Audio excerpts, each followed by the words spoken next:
চলে এলাম নতুন আরেকটি ভিডিও নিয়ে। এই পর্বে আমরা দেখব কিভাবে একটি ডকুমেন্ট প্রিন্ট করতে হয় স্টেপ বাই স্টেপ। তো চলুন শুরু করে দিই। আমার এই ডকুমেন্টে কতগুলো পেজ আছে? 7টা পেজ আছে। কয়টা পেজ আছে? আমি এখন বর্তমান কোন পেজে আছি? 7 নাম্বার পেজে আছি। তাহলে আমি যদি ফাইলে যাই, ফাইলে গিয়ে কোথায় যাব? প্রিন্ট।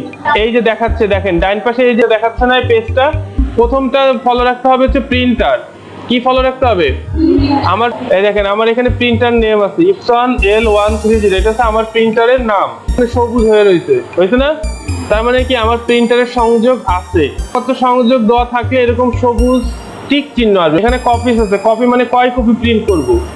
1 কপি হলে 1 কপি, যদি এইটাই 8-10 কপি করি তাহলে এখানে 8-10টা লিখে দেবো।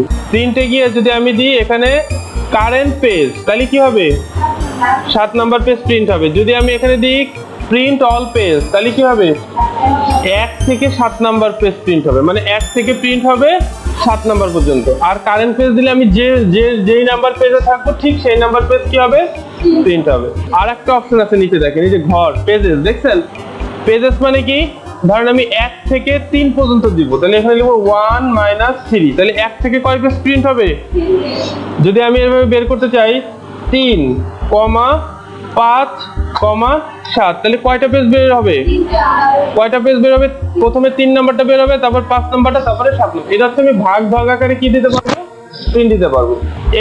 এই কয়েকটা জিনিস যদি আপনারা মেইনটেনেন্স করে দিতে পারেন তাহলে আপনারা প্রিন্টারে প্রিন্ট দিতে পারবেন। এই সব কিছু দেওয়ার পর ফাইনাল স্টেপ কোনটা? প্রিন্ট। এই প্রিন্টে ক্লিক করলে ডকুমেন্ট কি হয়ে যাবে?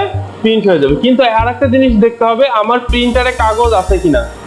আমার প্রিন্টারে যদি কাগজ না থাকে তাহলে কিন্তু প্রিন্ট হবে না। আমার প্রিন্টারেও কাগজ থাকতে হবে এবং আমার এখানে যতগুলা কমান্ড দেবো ঠিক ততগুলা কাগজ আমার প্রিন্টারে কি মজুদ থাকতে হবে, নাহলে কিন্তু প্রিন্ট হবে না।